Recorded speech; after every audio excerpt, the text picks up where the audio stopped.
Welcome to Golden Age Stories.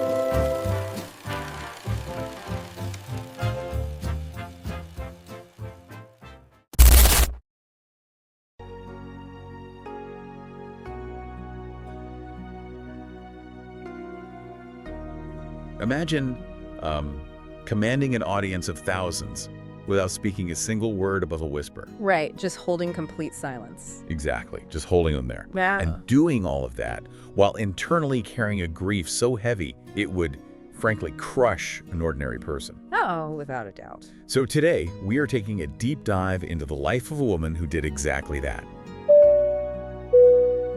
If you are enjoying this journey into the Golden Age, please take a moment to subscribe to the channel. Your support allows us to keep telling true stories of Hollywood's greatest legends. Now, back to the story. Helen Hayes.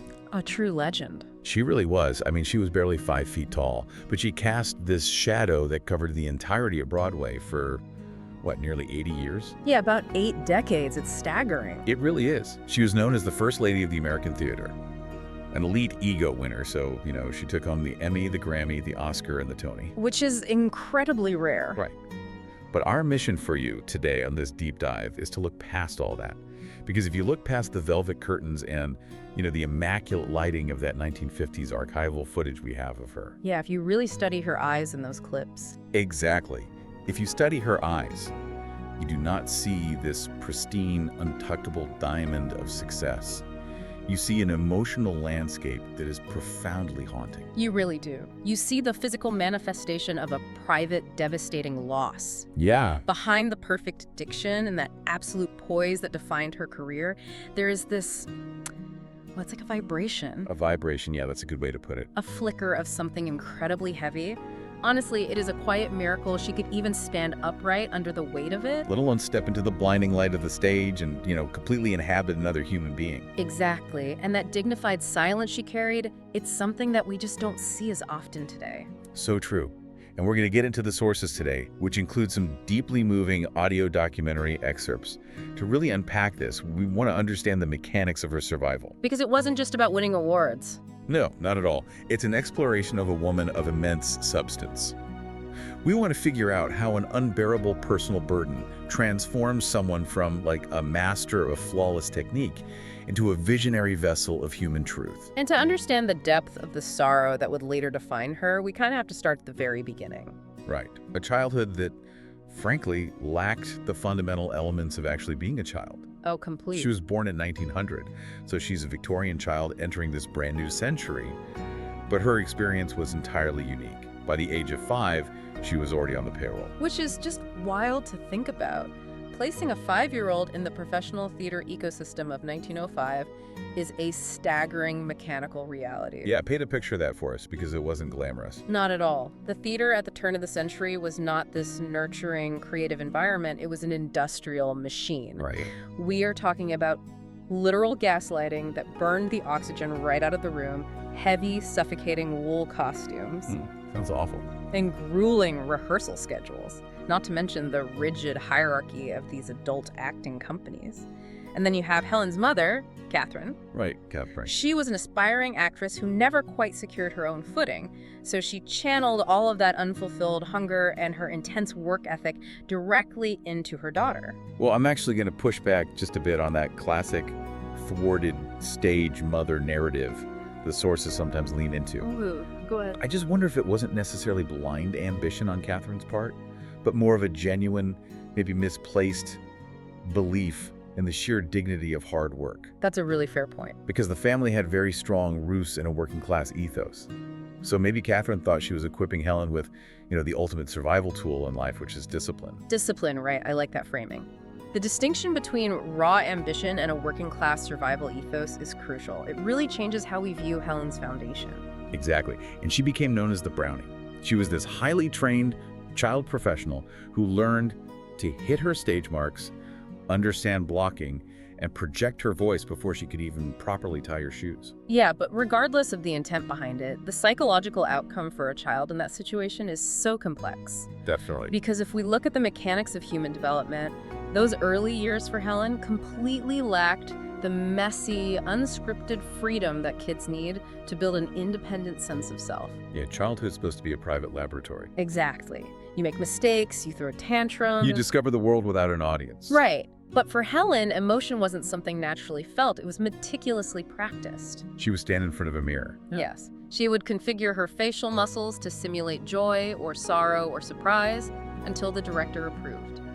It makes me think of the mechanics of a beautifully constructed antique music box. Oh, I love that analogy. Right. The craftsman winds the key, the internal gears lock into place flawlessly, the brass cylinder turns, and these delicate teeth pluck out a perfect melody. It's intricate and perfect. Exactly. But the box is playing a tune someone else composed.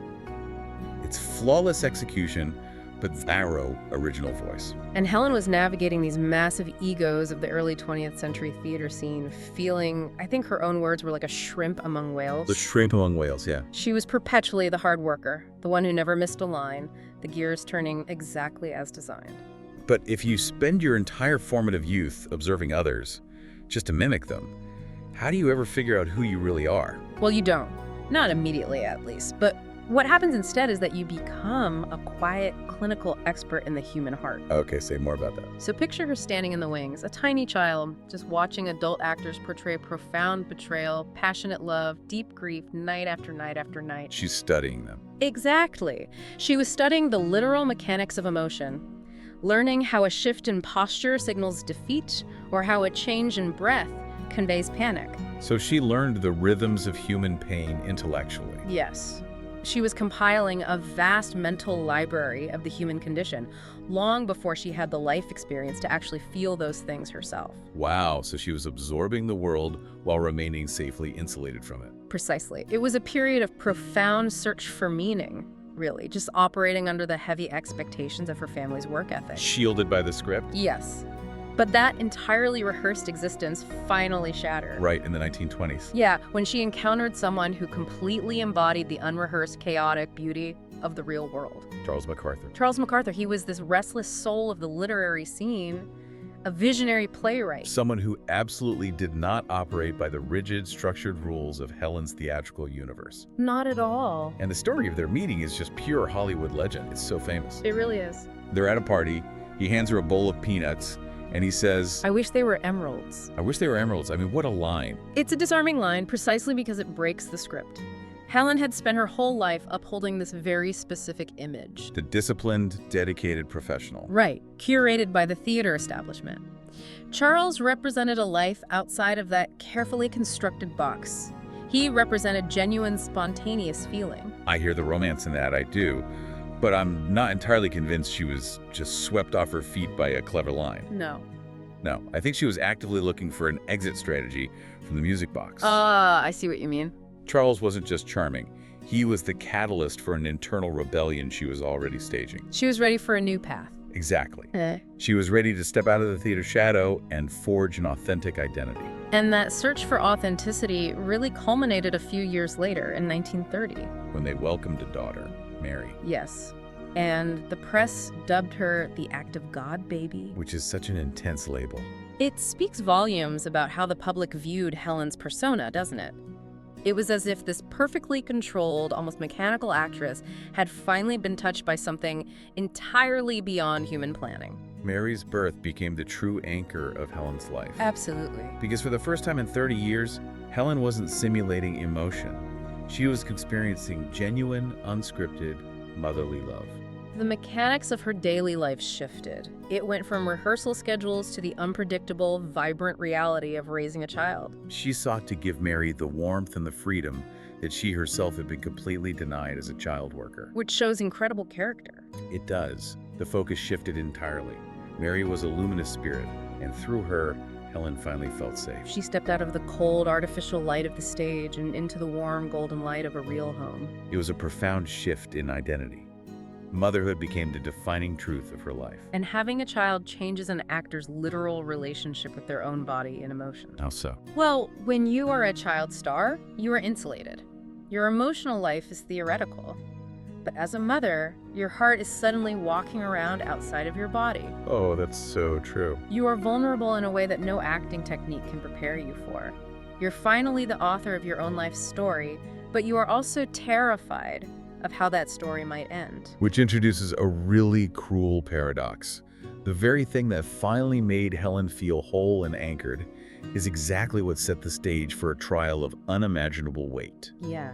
We have to look at the timeline here, the 1930s and 40s. This era belonged entirely to Helen. It did. She was at the absolute peak of her technique. In 1931, she won her first Oscar for The Sin of Madeleine Claudet. And then she conquered Broadway. For 3 years, she reigned as Queen Victoria in Victoria Regina. We really should examine the mechanics of Victoria Regina because it illustrates the height of her technical prowess. Yeah, please do, because it's fascinating. She had to age from an 18-year-old rebellious girl to an 80-year-old monarch over the course of a single evening. Right in front of the audience. Exactly. And how does an actor do that convincingly before modern prosthetics? It must require a terrifying level of physical control. That's exactly it. It is about altering the center of gravity in the body. It's about changing the resonance of the vocal cords. Slowing the tempo of thought. Yes.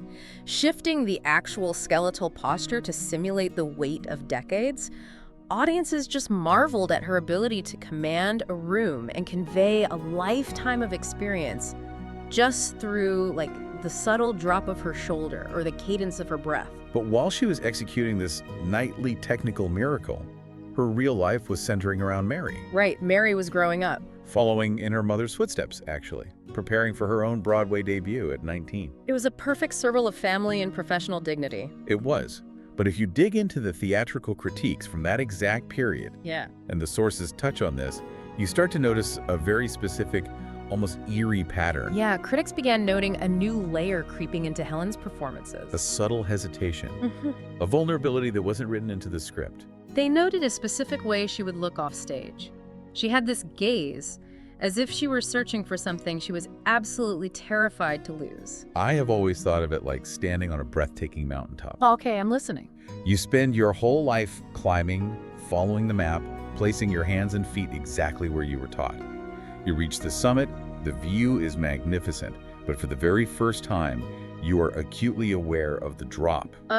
You look over the edge, and the sheer terror of losing your footing overwhelms the triumph of the climb. I appreciate that mountaintop analogy, but I actually wonder if it was fear of the drop at all. What do you mean? Is it possible that achieving this pinnacle simply made her realize how entirely trivial the theater was compared to her love for her daughter? Oh, wow. That's a profound thought. The text suggests that on some subconscious level, Helen knew her happiness was delicate. She was no longer acting out of a desire to please the establishment. Right, the establishment didn't matter anymore. Every round of applause, every nightly ovation might have felt like a distraction from the only thing that actually mattered. The vulnerability the critics noticed wasn't a performance choice, it was a premonition. It was a premonition. Yeah. Because every night spent under those bright lights was inadvertently a prelude to a profound silence. Yes. And that underlying fear became an agonizing reality in the summer of 1949. A moment that stopped her world entirely. It was supposed to be the summer of Mary. She was 19, acting in a summer stock play in Westport. Helen and Charles were watching from the wings. It was the culmination of everything Helen had worked for. And then Mary complained of a slight fatigue. A stiff neck. A stiff neck, and we have to place ourselves in the precise medical and historical reality of the late 1940s to understand the terror of that. Right, this was the pre-vaccine era. A stiff neck and sudden fatigue were the most terrifying indicators a parent could witness. It meant polio. And the epidemiological reality of that time was just visceral. It really was. Communities would drain public swimming pools, theaters would close. Parents lived in a state of constant low-grade dread. Polio was this phantom that snatched the young and the vibrant without any warning or reason. And within mere days, Mary was paralyzed. The medical reality of the iron lung is deeply unsettling to read about in the sources. It's horrific. It is a massive, cold, rhythmic machine. It mechanically sources the lungs to expand and contract when the body's nervous system can no longer do it. Mary was placed in one, struggling for every single breath, and soon after, she passed away. Just devastating. Consider the immense gravity of that specific helplessness for a moment. Yeah. Helen Hayes was a master of control. She spent her life perfecting the illusion of commanding space and time on a stage. She could bring an audience of thousands to a standstill with a carefully timed pause. Yet here she was, stripped of all her technique. rendered completely powerless beside a mechanical lung, just listening to the artificial rhythm of a machine trying to keep her daughter alive. The woman who had mastered the illusion of control was faced with the ultimate reality that we control absolutely nothing. Nothing at all. She would have traded the Oscars, the Tonys, the 80 years of fame just to take her daughter's place. Without hesitation, the First Lady of the theater was hollered out. But this is where we see the true substance of her character. Because many people faced with that level of devastation would close the door and retreat into bitterness. And understandably so. But Helen channeled that heavy emotional burden into visionary leadership. She initiated a profound search for meaning in the wake of the loss. She became a fierce advocate for the March of Dimes. She didn't just lend her name to a charity, she threw the massive accumulated weight of her legendary status into the fight for a cure. And what's amazing is how she utilized her specific theatrical skills for that advocacy. Oh, exactly. The stamina required to perform 8 shows a week, the vocal projection, the ability to persuade an audience. She redirected all of that machinery toward fighting the disease. Her resilience became a lasting testament to her deep-rooted family values of hard work and service. If she couldn't save Mary, she was determined to ensure no other mother had to stand helpless next to that machine. She took a personal catastrophe and refined it into a crusade for the public good. It is a triumph of sheer dignity. It really is. But the most remarkable aspect of her survival, the true alchemy of her sorrow, took place when she finally forced herself to walk back onto the stage. Because her public advocacy was powerful, but her artistic evolution was profound. When Helen returned to acting, the internal mechanics of her craft had fundamentally changed. They had to. She transitioned from being the flawless music box, the master of perfect technique, to a vessel of raw, agonizing truth. And the sources mention a specific term for this, right? Yes, there is a Turkish concept that perfectly captures this shift. Derin huzun. Derin huzun, deep, profound sadness. A sadness that doesn't just pass through you, but takes up permanent residence in your soul. It alters your cellular structure. Let's dissect how Derin huzun actually operates for an actor, because it's fascinating. Go for it.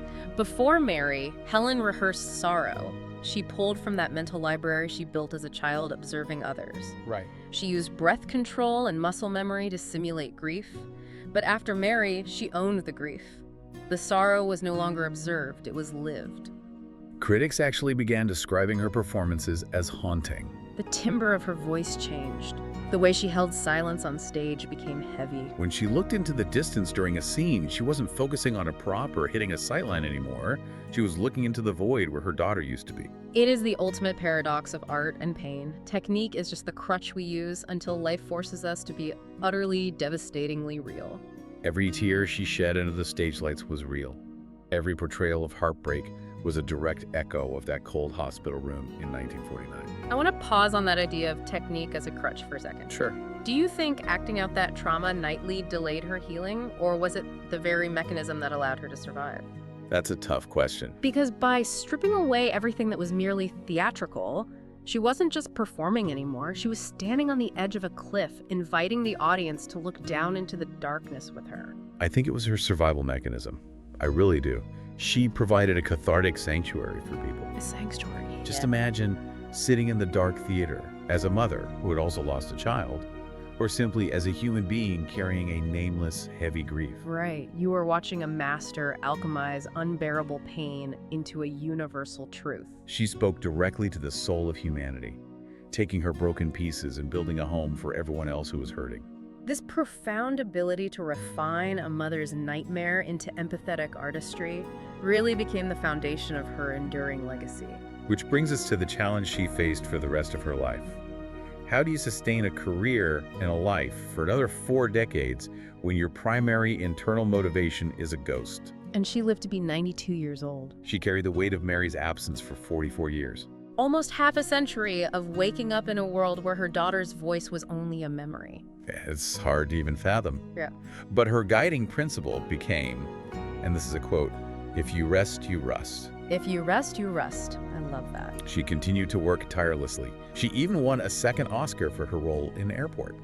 But the woman who won that second Oscar was fundamentally different from the child star who learned to hit her marks to please the establishment. Oh, completely different. She was a woman who had seen the absolute bottom of the abyss and made the conscious, difficult decision to climb back out. She carried the darkness with her, not as a burden to hide, but as a precious, heavy gift that informed every choice she made. Her later years are just a monumental tribute to the resilience of the human spirit. She proved that deep sadness does not have to be the end of the narrative. No, it could actually be the very soul of it. Absolutely. The theater has a beautiful tradition that captures this perfectly. The ghost light. Are you familiar with the mechanics of it? I am, yeah. It's a single bulb, usually mounted on a wire stand, left burning center stage when a theater goes completely dark for the night. Right, and practically, it prevents people from falling into the orchestra pit in the dark. Which is important. But spiritually, the tradition suggests that the light is left on to appease the theater ghosts, Keeping company with the echoes of the great ones that linger in the rafters. It's such a beautiful thought. And when the curtain finally fell for Helen in 1993, she became part of that echo. Her legacy is that steady, unseen heartbeat. We don't remember her for the trophies or the flawless technique of her youth. We remember her because she taught us how to survive the unimaginable with dignity. She demonstrated that the most profound human connection doesn't come from a place of comfort or perfect scripting. Right. It comes from the fractures in our lives. She lived a life defined by a dignified silence off stage and a roaring, undeniable truth under the lights. So beautifully said. To trace the arc of the journey we've taken today, we started with the heavily scripted Brownie, the child actor trapped in the intricate gears of a music box. Hitting her marks. Right. And we watched her break the script and find unrehearsed authenticity to the profound anchor of motherhood. Through Mary. Through Mary. Then we witnessed the devastating crucible of 1949, where the illusion of control was shattered by a mechanical lung. And ultimately, we saw how she refined that immense, permanent grief into an unparalleled empathetic art form. She took the darkest shadows and turned them into a guiding light for future generations. Which leaves us with a final lingering thought to ponder long after we finish today. Let's hear it. Well, Helen Hayes proved that our deepest wounds can become our greatest offerings to the world. So it makes you wonder, what period of profound search or heavy burden in your own life might actually be the very thing equipping you to light the way for someone else? Wow. A truly beautiful question to leave you with. Thank you for joining us on this deep dive. We started by looking at the flawless, brilliantly lit facade of 1950s Broadway. I think now when we look at that light, we don't just see a masterclass in acting. We see the profound, enduring strength of a mother's love. Take care, and we will catch you in the next deep dive.